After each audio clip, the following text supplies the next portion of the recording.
Napakagayong po ng lugar mo, Digde. Kadakula pag... Pero ang taon na po kayo, Pai? 66? Tapos ikaw lang solo mo, Digde. May mga aki po ka mo? Ito mga ati ko. Opo. May mga trabaho man kaya sa... Swerte naman ng mga aki mo. May mamanahin sinda sa imo. Pag napano na sa inyo. Sa ilalim po ng gagaling tubig. Tapos dyan ang kukuha ang pang sabaw ng sinaing, pang inom.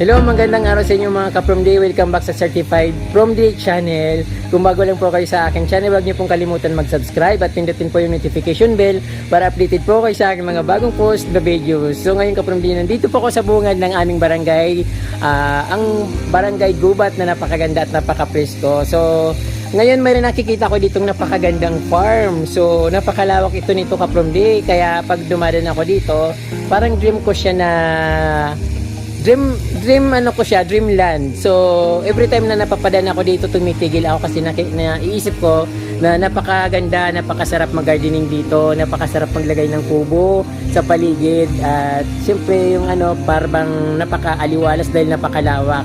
Pero gusto ko siyang usisain kasi talaga naman pag naparaan kayo dito, talagang na mapapalingon kayo dahil sa napakagandang lugar at hindi dahil sa halaman kundi napakaaliwalas tingnan. Tara ka-From Day, puntahan natin yung may-ari ng bahay at mayroon silang bahay kubo sa taas.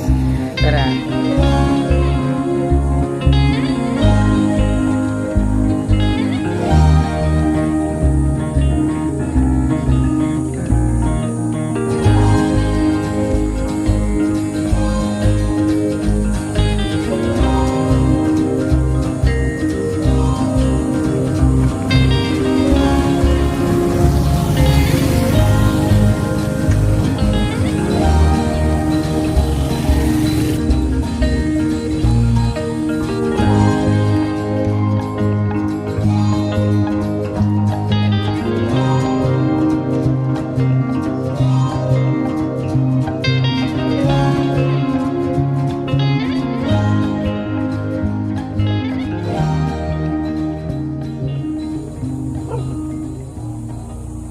Tao po. May aso. Pai. Pai. Pwedeng magdiyan. Pwede pong magdiyan. Dahil po mga gatang ayam.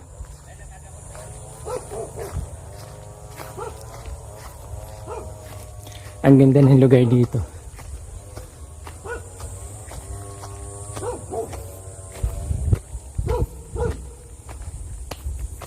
Maray na aga po. Baka kagaton ko ang ayam. Nakagakod po. Napakagayong po ng lugar mo, Digde. Kadakula pag... Ang ganda. Digdi po ka muna kay-star, Pai? Digdi po ka muna kay-star? Halay na po ka mo, Digde. Kasuari so pag tanong kayo na yung Saan do po yung dagan ini? Dahil do tigpabakal, Pai? Gayon. Pero may kung taga dyan po ako sa Gubat pa ini, Pai, no? Gubat po ini? Gubat. Taga dyan ako sa Zone 6. Kaya lang pag nag-aagi ko, Digde, nahiling ko na napakagayon kang... Kuyan? Napakagayon kang lugar. Puro kalamansi po yan, Pai, no? Grabe, ang ganda.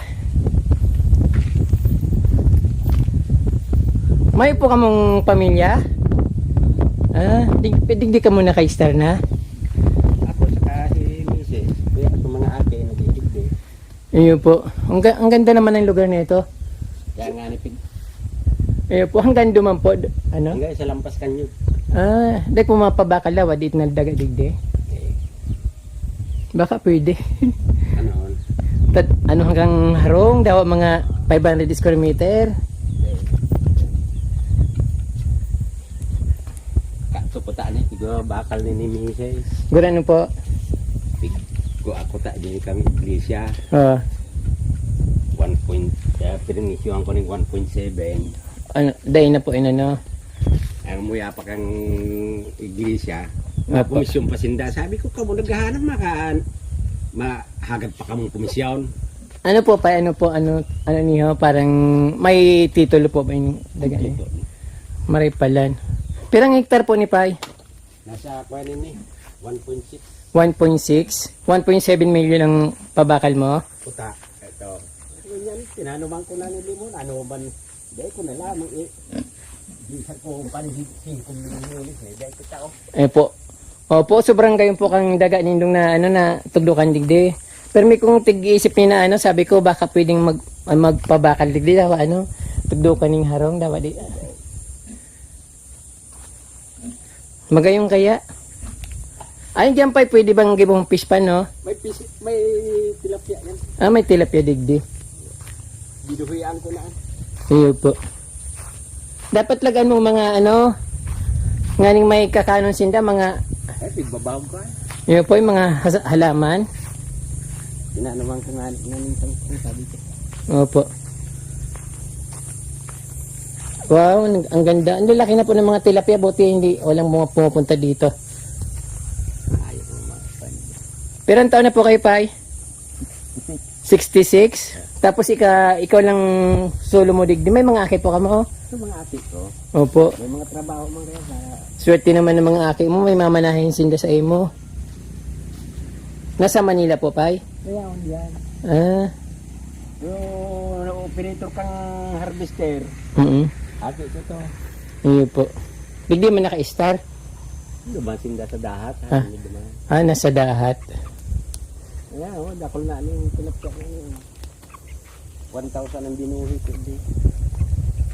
Saan po ka man nag-angkoy ang pang Di Kaso baka masyado sindang digdi, mapiriot sinda dyan.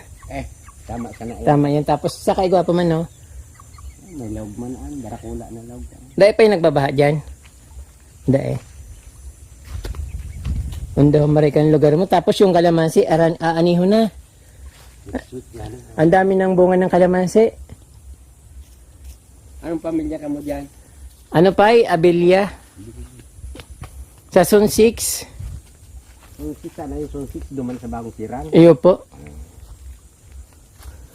Ang ganda ng halaman dito ni tatay.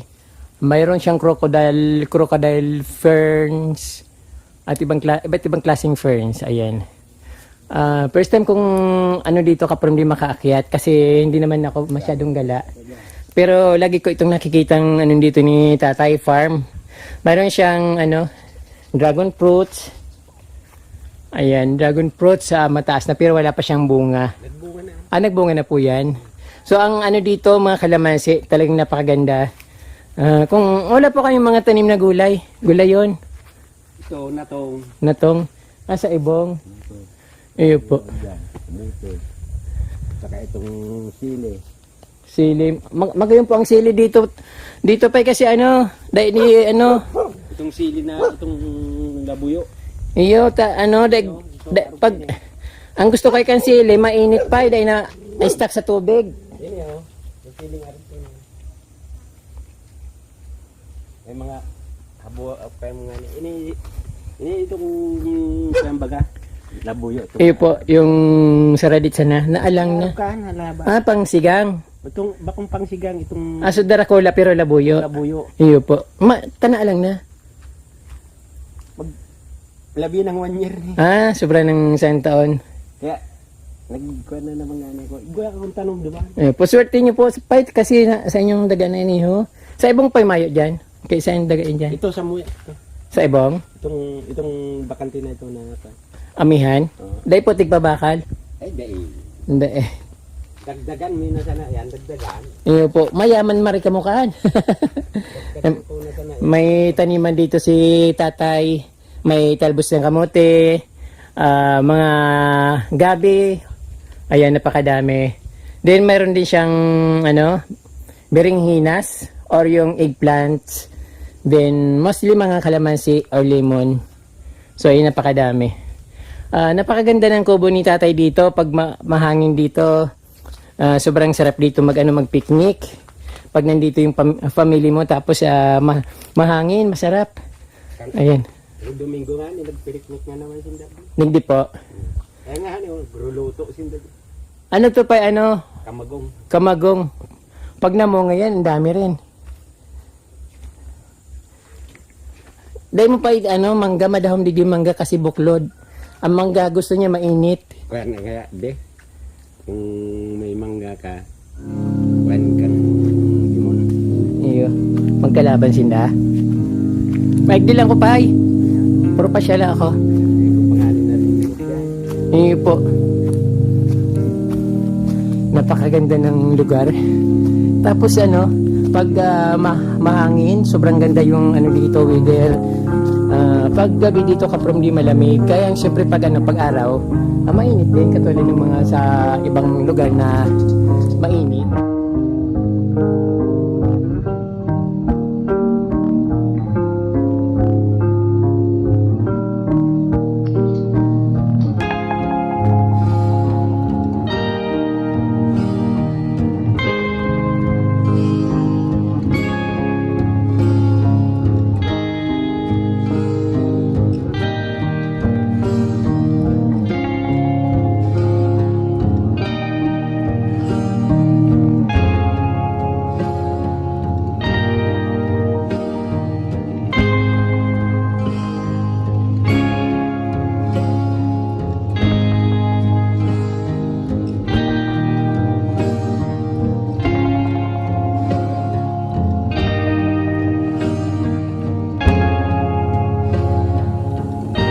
Ganda ng lugar na ito.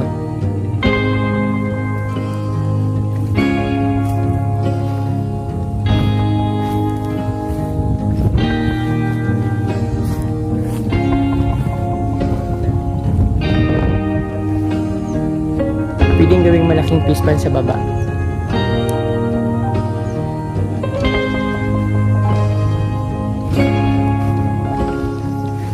Gigibon mo pa ipispan? Yung hani po dahil nahali ang tubig, no? Ayun po, madahomari ang lugar na ini, ha?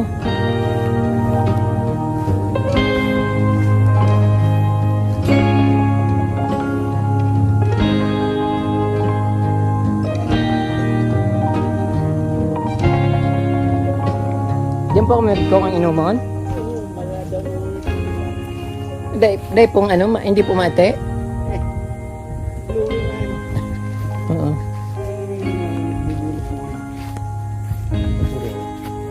Diyan na po kami nagsasakdo. Sabi ni tatay, dito raw sila kumukuha ng inumin.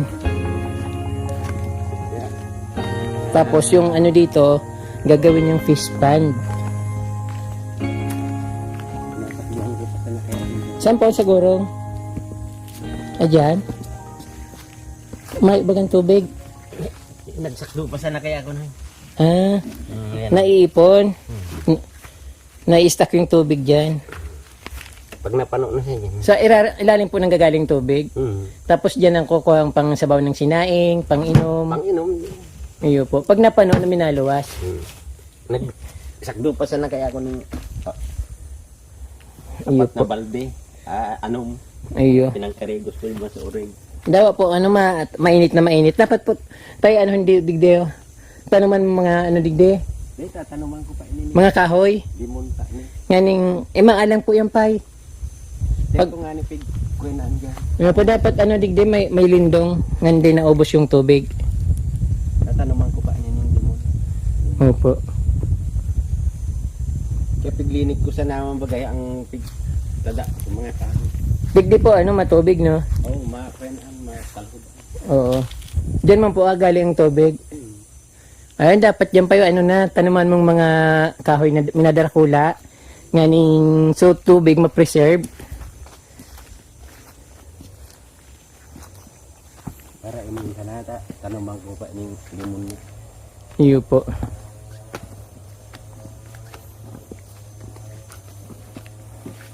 So yun ang bahay ni tatay dito sa dito sa kanyang farm. Bali, yung farm niya, papasok ito sa Barangay Gubat. So, nasa bungad siya ng Barangay Gubat. Kaya pag umuwi ako galing sa bayan, at pag lumalabas ako galing sa papuntang bayan, dito rin ang daan ko. Kaya lang nasa baba yung yung kalsada.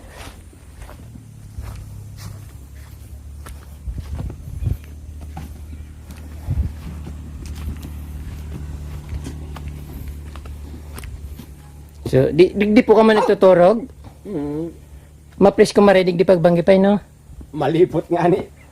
Umisa. Dahom di pag nag-uran-uran. Balak ko man ina. Hollow blocks ko. Iyo po. Okay, dahil mo na pa ipag-hollow block, ano lang, magayon, kawayan. Hollow blocks ko ang hapsan. Magayon digdi kawayan. Tapos kawayan. Pero pag may kasi pag kawayan nga, boss, ang bagi pag bumagyo. Pero pag may hollow block, matibay man. Hollow blocks ko. Iyo po.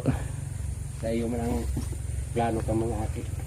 Iyo po. Madahom digdi ha. Swerte ni do po yung kamaligdi. May daga po kamo.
Karaining agihan.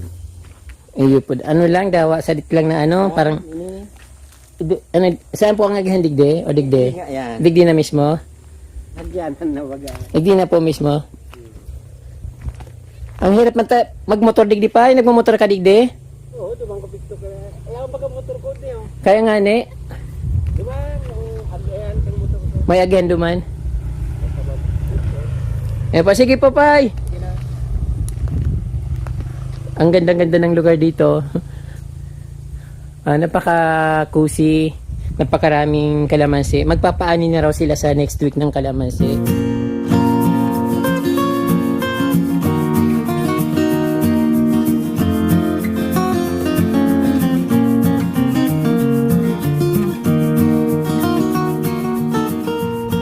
Dati pala binibili raw ito ng Iglesia ni Cristo, kaya lang parang hindi sila nagkasundo sa presyo. Kaya yung ginawa niya na lang ng farm. So, ngayon sabi niya kahit 5 million daw ang i-offer sa kanya, hindi niya na ibibigay kasi punong-puno na ng tanim, lalong-lalo yung mga kalamansi. Ang dami-dami.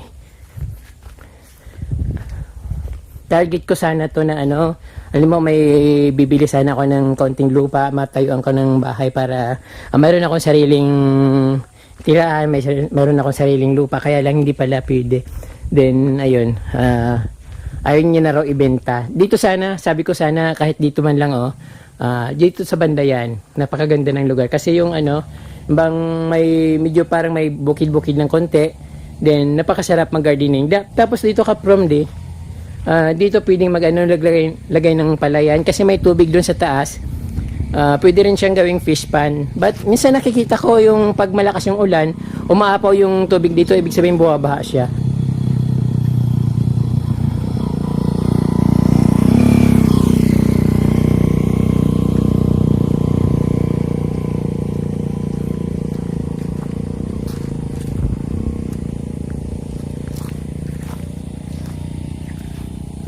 Anong klaseng bulaklak ito?